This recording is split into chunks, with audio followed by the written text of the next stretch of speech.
बहुत ही विचार किया है। दान चंद्रिका नामक ग्रंथ में ये सब बताया हुआ है। महाभारत शांति पर्व में भी ये बताया है और खास एक तथ्य का इन्होंने जिक्र किया है। वो तथ्य है कि यदि हमारी कमाई ठीक अच्छी नहीं है, यदि उसमें से हमने यदि गलत तरीके से कुछ कमाया है तो कभी भी दान हो ही नहीं सकता, कितना भी प्रयत्न करें तो वो सही जगह जा ही नहीं सकता है। इसके लिए एक बताया गया है कि वो ठीक कमाई किसको गिनते हैं। तो उसमें एक श्लोक दिया है जो बहुत ही मननीय है और हर एक व्यक्ति को ये श्लोक पढ़ना चाहिए। अर्थशास्त्र की दृष्टि से इसका बहुत महत्व है। हालांकि मॉडर्न इकोनॉमिक्स ये नहीं मानता है कि किस जरिए से कमाई हो रही है, वो केवल ये मानता है कि बस आई हो, उसमें से वो लोग कहते हैं कि एनी हाउ वो मिल रहा है वो देखना चाहिए। लेकिन भारतीय संस्कृति कह रही है कि इतना काफी नहीं है, ये भी जरूरी होता है कि कहां से मिल रहा है। तो वो प्लेस का, उस स्थान का भी बहुत बड़ा महत्व है, वो जो सोर्स है उसका भी बहुत बड़ा महत्व है। इसके लिए एक श्लोक दिया है जो चाणक्य नीति में भी आया है, जो बाद के सुभाषितों में भी आया है और बहुत सारे ग्रंथों में इसका जिक्र किया गया है। वो श्लोक है अकृत्वा परसंतापम अगत्वा खलमंदिरम अक्लेशयित्वा चात्मानं यत् स्वल्पम अपि तद्बहु। क्या कहा है उसमें? वो कहते हैं कि जो भी कमाई होती है वो अकृत्वा परसंतापम, किसी को संताप देकर न की गई हो, यानी किसी का प्रताड़न या किसी को परेशान करके न किया गया हो। यहाँ किसी का मतलब केवल मनुष्य नहीं है, जीव सृष्टि भी है।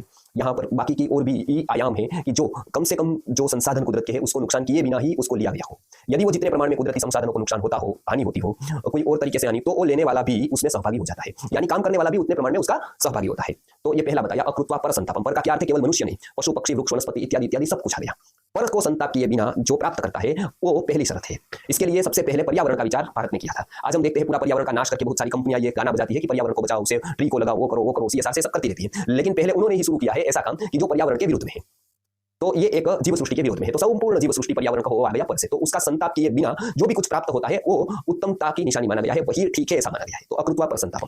फिर क्या कहा? अगत्वा खलमंदिरम, अथवा खल की जिसको सेवा करनी पड़ती है, जो व्यक्ति उत्तम नहीं है उसकी सेवा करके, उसको ही उसके अंडर में रह करके, उसके दबाव में आकर के, या तो कहीं ना कहीं उसके प्रभाव में आकर के जो लिया जाता है वो भी निष्कृष्ट कक्षा का हो जाता है। जैसे महाभारत में इसके विषय पर महाराजा भीष्म ने भी बताया है और आगे जाकर बहुत सारे विद्वानों ने भी इसके ऊपर राय रखी है कि द्रोण और भीष्म वो दुर्योधन का खाते थे, यानी उसका अन्न था उसका, इसके लिए ये सब काम उनको करने पड़े। जहां पर बोलना था वहां पर वो चुप रहे, जहां पर उसको अनुशासन करना था वहां पर वो बैठे रहे। तो ये सभी जो महाभारत के पात्र है वो ये सिखाते हैं कि एक ही जो गलती हुई वो था खल, यानी कि दुर्योधन, और उसके अंडर में वो थे।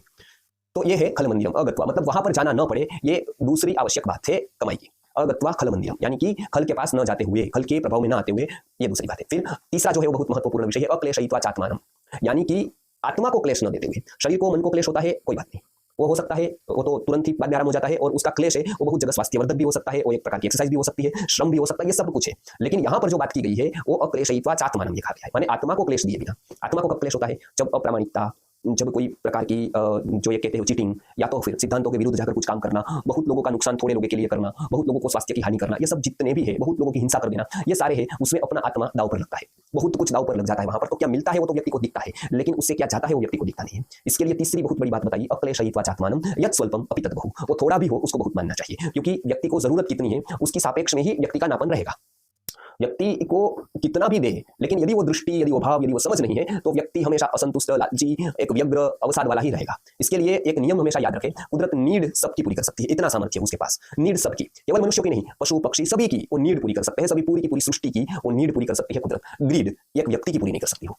नीड पूरे विश्व की पूरी हो सके, इतने संसाधन कुदरत के पास है, लेकिन ग्रीड एक व्यक्ति की भी पूरी नहीं कर सकती है। क्यों? क्योंकि ग्रीड की कोई सीमा नहीं है, नीड मर्यादित है, कुदरत ने दी है, ग्रीड व्यक्ति ने फैलाई है। इसके लिए ये दोनों में फर्क है, ग्रीड का पोषण नहीं होना चाहिए।